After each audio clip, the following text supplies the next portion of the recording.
Mi nombre es Alexa Yamilet Zúñiga del grupo 317 y voy a hablar sobre el tema Estados Unidos mexicanos, una república representativa, democrática, federal y laica. La forma de gobierno que tenemos las y los ciudadanos mexicanos es la de la república representativa, en la cual periódicamente los ciudadanos, por medio de una votación, eligen a sus gobernantes y a una persona capacitada para encargarse de la presidencia. Una república es representativa cuando las leyes están elaboradas por medio de representantes electos por las y los ciudadanos. Para representar al pueblo y actuar en su lugar, se elige un grupo de personas con la autoridad suficiente para interpretar y convertir en leyes la voluntad de la mayoría de la población. Estas personas conforman el Congreso de la Unión, el cual a su vez se divide en Cámara de Senadores y Cámara de Diputados. La palabra democracia significa gobierno del pueblo. Es un sistema político que defiende el poder del pueblo y el derecho de éste a la participación en las elecciones para elegir a sus gobernantes. Se dice que México es un país federal, ya que al ser un territorio muy grande y con muchos habitantes, tiene problemas muy diferentes en cada región. Por ello, nuestra Constitución dice que los estados que integran la República son libres y soberanos, ya que sus ciudadanos y ciudadanas, a través de sus representantes, tienen el poder de decidir sus propias leyes, siempre y cuando atiendan el trato de la Constitución mexicana. Esto quiere decir que el país se encuentra dividido en estados, los cuales cuentan con su propio círculo de representantes, que facilitan así las discusiones para intentar resolver los problemas de la región a la que se representa. México se encuentra en un estado laico, es decir, neutral ante cualquier religión, por lo que no ejerce apoyo ni oposición hacia ninguna organización o confesión religiosa. Soy Yuridana Valenzuela Pérez del grupo 317 y voy a exponer sobre nuestro sistema de gobierno y su organización. Nuestro sistema de gobierno se divide en tres: ejecutivo, legislativo y judicial. En el Poder Judicial está encargado de vigilar el cumplimiento de la Constitución y sus leyes. El efecto preserva que la Constitución sea la ley suprema y que no vaya ninguna ley o norma en contra del Poder Judicial. También la administración, vigilancia y disciplina del Poder Judicial de la Federación, con excepción de la Suprema Corte de Justicia de la Nación, están a cargo del Consejo de la Judicatura Federal. En el Poder Legislativo se deposita en el Congreso de la Unión, que se divide en dos cámaras, una de diputados y otra de senadores. En la Cámara de Diputados está conformado por 500 diputados y el Senado de la República está dirigido por 128 senadores. También se encarga de expedir las leyes que se regulan en la estructura y fundamentos menos internos de la República Mexicana. En el Poder Ejecutivo gobierna de formalidad con lo establecido por la legislación su titular, presidente constitucional de los Estados Unidos mexicanos. Es el elegido mediante elecciones directa cada 6 años, sin posibilidad de otra reelección. Mi nombre es Aitana Daniela Ortiz Aispuro del grupo 317 y voy a hablar sobre el tema de las instituciones del Estado y la prestación de servicios públicos a la ciudadanía. En México existen diferentes instituciones gubernamentales que se encargan de regular aspectos de la vida de sus ciudadanos, las cuales se encuentran organizadas en 3 ámbitos: federal, estatal y municipal. Entre las instituciones gubernamentales podemos encontrar las siguientes: instituciones políticas del Estado. Estas instituciones son las que dan legitimidad y validan el poder de los gobiernos federales, estatales y municipales ante el ciudadano. Son instituciones que crean y modifican leyes para promover la igualdad entre los habitantes de nuestro país.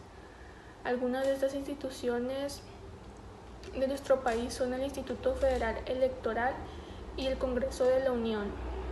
instituciones económicas del Estado. Se encargan de administrar el erario público, los presupuestos anuales, los ingresos y egresos, la deuda interna y externa, los impuestos, la organización social del trabajo y la aplicación de políticas económicas. Todas estas funciones las realiza el Estado a través de la Secretaría de Hacienda y Crédito Público, el Banco de México, la Secretaría de Economía y la Secretaría del Trabajo y Previsión Social, entre otras. Instituciones de salud del Estado son aquellas que por mandato constitucional se encargan de brindar asistencia médica, preventiva y servicio hospitalario a todos los individuos que padezcan alguna enfermedad. Son las instituciones que pretenden garantizar a los ciudadanos el acceso a la salud pública mediante la creación y administración de los hospitales y centros de salud federal, estatal o municipal. La prestación de servicios públicos a la ciudadanía. El servicio público son todas aquellas actividades que realiza el ayuntamiento de manera uniforme y continua para satisfacer las necesidades básicas de la comunidad. Algunos ejemplos de servicio público es el agua potable, el gas, el alcantarillado, las calles, los parques, los transportes y otros. El artículo 115 de la Constitución Política de los Estados Unidos Mexicanos prevé que los municipios de un mismo estado, previo acuerdo entre sus ayuntamientos y con sujeción a la ley, podrán coordinarse y asociarse para la más eficaz prestación de los servicios públicos que les correspondan. Se considera la parte visible de la administración municipal la atención de necesidades colectivas, es decir, la función de los ayuntamientos es la de prestar servicios públicos a sus localidades. Esta importante tarea se origina en la fase de desarrollo del Estado conocida como Estado benefactor o Estado de servicio. Dentro del orden jurídico se reserva al municipio la responsabilidad de prestar servicios públicos. Mi nombre es Miriam Vanessa Sandoval Escobar del Grupo 317. El tema que me tocó presentar es la Constitución Política de los Estados Unidos Mexicanos de 1917. La Constitución Política del año ya mencionado es la norma fundamental establecida para regir jurídicamente al país, la cual fija los límites y define las relaciones entre los poderes de la Federación, el poder ejecutivo, el legislativo y el judicial, entre los tres órdenes diferenciados del gobierno, el orden federal, el orden estatal y el orden municipal, y entre todos aquellos y los ciudadanos. Asimismo, también fija las bases para el gobierno y para la organización de las instituciones en que el poder se asienta y establece. En tanto que Pacto Social Supremo de la Sociedad Mexicana, los derechos y los deberes del pueblo mexicano. La Constitución de 1917 es una aportación de la tradición jurídica mexicana al constitucionalismo universal, dado que fue la primera constitución de la historia que incluyó derechos sociales expresados en los artículos 3, 27 y 123, producto de las demandas de las clases populares que protagonizaron la Revolución Mexicana. En total, el texto constitucional cuenta con 9 títulos que contienen 136 artículos y 19 transitorios. El texto sigue los lineamientos clásicos de las doctrinas políticas al contar con una parte dogmática, que abarca los primeros 39 artículos y establece derechos y obligaciones, y también cuenta con una parte orgánica, contenida en los 98 artículos restantes y que define la organización de los poderes públicos. En su parte dogmática, la Constitución de 1917 establece de manera no limitativa los derechos y libertades con los que cuenta el pueblo mexicano. También establece las limitantes a la acción del poder público frente a los derechos fundamentales consagrados en el texto constitucional. Por su parte, la parte orgánica de la Constitución de 1917 enuncia la organización de los poderes públicos con sus respectivas competencias, así como la idea de la soberanía nacional y la forma de gobierno. Además, contiene un capítulo que indica las partes integrantes de la federación.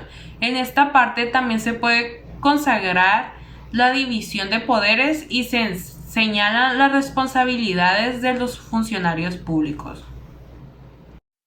Mi nombre es López Cota José Julián y soy del grupo 317.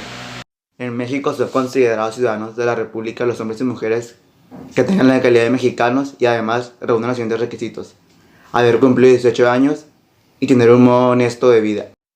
Son derechos de los ciudadanos: votar en las elecciones populares, poder ser votado para todos los cargos de elección popular teniendo en cuenta las cualidades que establezca la ley, asociarse individual y libremente para formar parte de forma pacífica en los asuntos políticos del país, ejercer toda clase de negocios, es decir, el derecho de petición, iniciar leyes en los términos y con los requisitos que señalen esta Constitución y la ley del Congreso. Son obligaciones del ciudadano de la República inscribirse en el catastro de la municipalidad, manifestando la propiedad que el mismo ciudadano tenga, la industria, profesión o trabajo del que subsista, así como tener que inscribirse en el Registro Nacional de Ciudadanos, en los términos que determinen las leyes. La organización y el funcionamiento permanente del Registro Nacional de Ciudadanía y la expedición del documento que acredita a la ciudadanía mexicana son servicios de interés público y por lo tanto responsabilidad que corresponde al Estado y a los ciudadanos en los términos que establezca la ley, alistarse en la Guardia Nacional, votar en las elecciones y en las consultas populares, en los términos que señala la ley, desempeñar los cargos de elección popular de la Federación o de las entidades federativas que en ningún caso serán gratuitos, desempeñar los cargos concejiles del municipio donde resida, las funciones electorales y las del jurado.